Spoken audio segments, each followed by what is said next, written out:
अवाम पर तारीख का सबसे बड़ा पेट्रोलियम लेवी बोझ डालने की तैयारियां कर ली गई हैं। आइंदा माली साल के लिए पेट्रोलियम लेवी का हदफ 1674 अरब 51 करोड़ रुपए मुकर्रर किया गया है।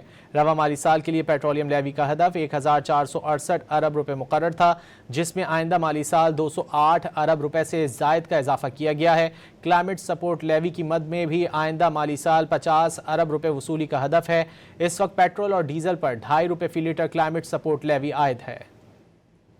अवाम पर तारीख का सबसे बड़ा पेट्रोलियम लेवी बोझ डालने की तैयारियां कर ली गई हैं। आइंदा माली साल के लिए पेट्रोलियम लेवी का हदफ 1674 अरब 51 करोड़ रुपए मुकर्रर किया गया है।